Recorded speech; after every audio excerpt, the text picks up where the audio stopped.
Assalamualaikum warahmatullahi wabarakatuh. Kembali lagi bersama Timnas dari kelas 2 D3 Teknik Informatika B. Timnas akan menjelaskan tentang teori basis data.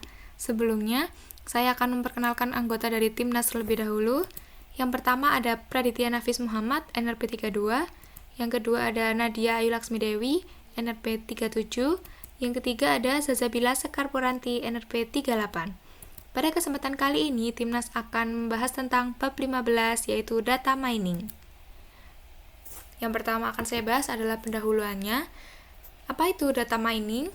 Data mining merupakan salah satu cabang ilmu komputer yang relatif baru. Sampai sekarang masih diperdebatkan tempat data mining di bidang ilmu mana, dikarenakan data mining menyangkut database, kecerdasan buatan atau AI, statistik, dan sebagainya. Salah satu pihak berpendapat bahwa data mining tidak lebih dari machine learning atau analisa statistik yang berjalan di atas database. Sedangkan pihak lain berpendapat bahwa database berperan paling penting di data mining, karena data mining mengakses data yang ukurannya besar dan adanya peran penting database terutama dalam optimasi query-nya. Definisi sederhana dari data mining adalah ekstraksi informasi atau pola yang penting atau menarik dari data yang ada di database yang besar. Dalam jurnal ilmiah, data mining juga dikenal dengan nama KDD atau Knowledge Discovery in Database. Latar belakang.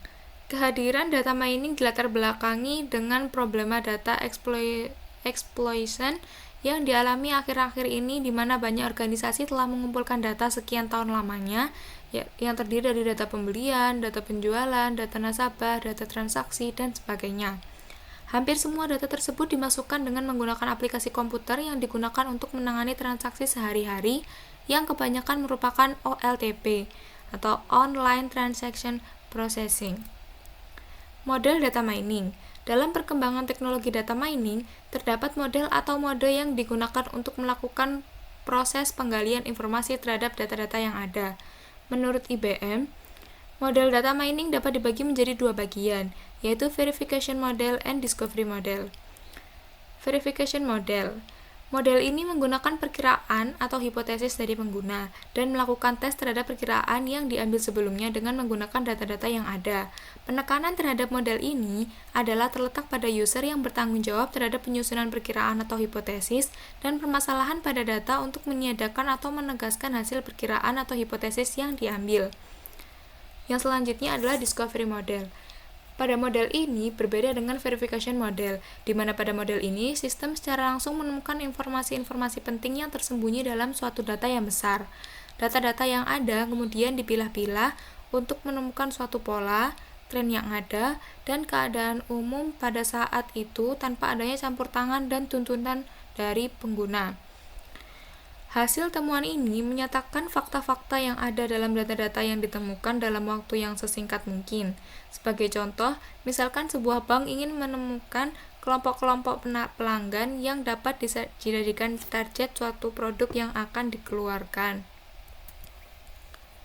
Kebutuhan dan tantangan dalam data mining.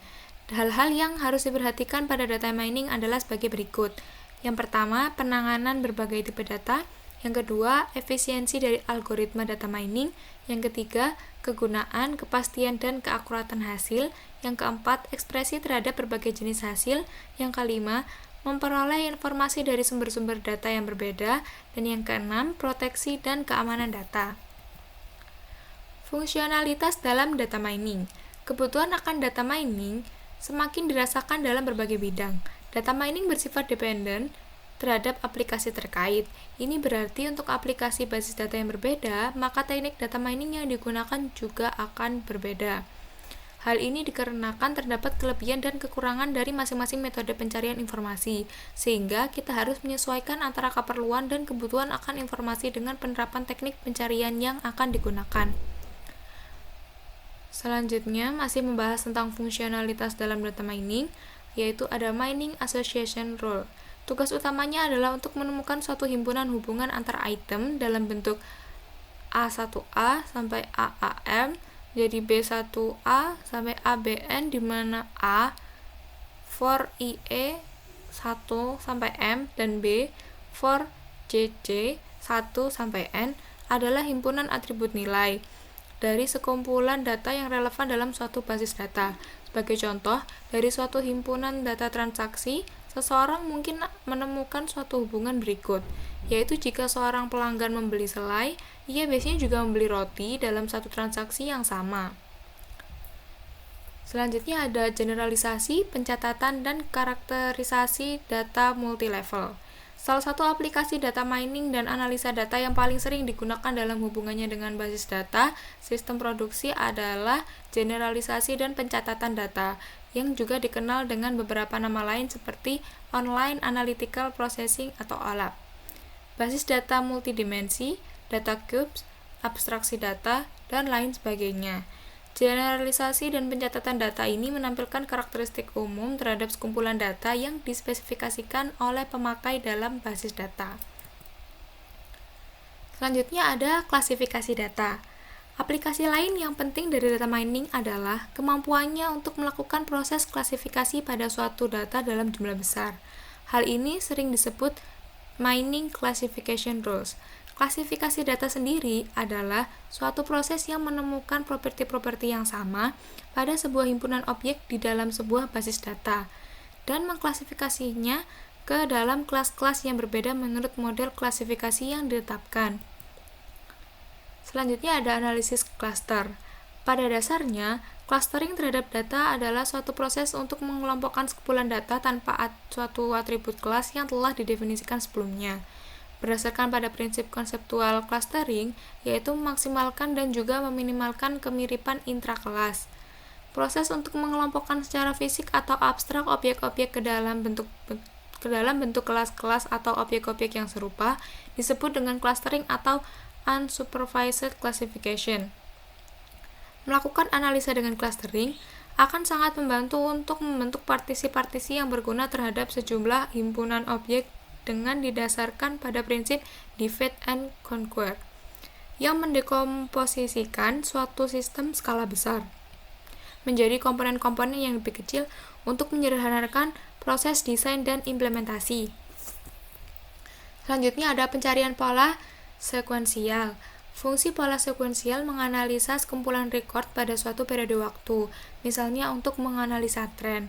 Suatu pola dapat ditampilkan dalam contoh sebagai berikut. Pelanggan biasanya membeli gula langsung melakukan transaksi membeli kopi. Dari semua transaksi membeli gula, ternyata hampir seluruhnya terdapat transaksi membeli kopi. Maka, dari pola-pola yang ada ini, dapat dijadikan masukan bahwa telah terjadi suatu kecenderungan atau tren dari pelanggan di mana setiap pelanggan melakukan transaksi membeli gula, maka akan diikuti oleh transaksi membeli kopi. Untuk itu, pihak manajemen dapat menempatkan letak item kopi dekat dengan item gula, sehingga memudahkan pelanggan untuk melakukan transaksi selanjutnya. Selanjutnya ada latihan soal. Soal yang pertama, apa perbedaan antara klasifikasi dan clustering? Jawabannya, klasifikasi data adalah suatu proses yang menemukan properti-properti yang sama pada sebuah himpunan objek di dalam sebuah basis data dan mengklasifikasikannya ke dalam kelas-kelas yang berbeda menurut model klasifikasi yang ditetapkan. Sedangkan clustering terhadap data adalah suatu proses untuk mengelompokkan sekumpulan data tanpa suatu atribut kelas yang telah didefinisikan sebelumnya berdasarkan pada prinsip konseptual clustering, yaitu memaksimalkan dan juga meminimalkan kemiripan intrakelas. Soal nomor 2. Apa peranan visualisasi informasi dalam data mining? Jawabannya, untuk memberikan gambaran yang lebih jelas tentang macam-macam informasi yang dapat ditemukan dalam sekumpulan data. Soal yang ketiga, definisikan support dan confidence untuk aturan asosiasi. Jawabannya, support menunjukkan frekuensi dari kaidah di dalam transaksi, sedangkan confidence menunjukkan presentasi dari transaksi yang memuat A yang juga memuat B. Soal nomor 4, jelaskan mengapa aturan asosiasi tidak dapat digunakan secara langsung untuk prediksi tanpa analisis yang lebih lanjut atau domain pengetahuan. Jawabannya, karena aturan asosiasi mengcapture item atau kejadian dalam data berukuran besar yang berisi data transaksi. Sekian presentasi dari Timnas tentang bab 15 data mining. Mohon maaf apabila ada kesalahan. Terima kasih telah menonton video kami sampai akhir. Semoga bermanfaat. Wassalamualaikum warahmatullahi wabarakatuh.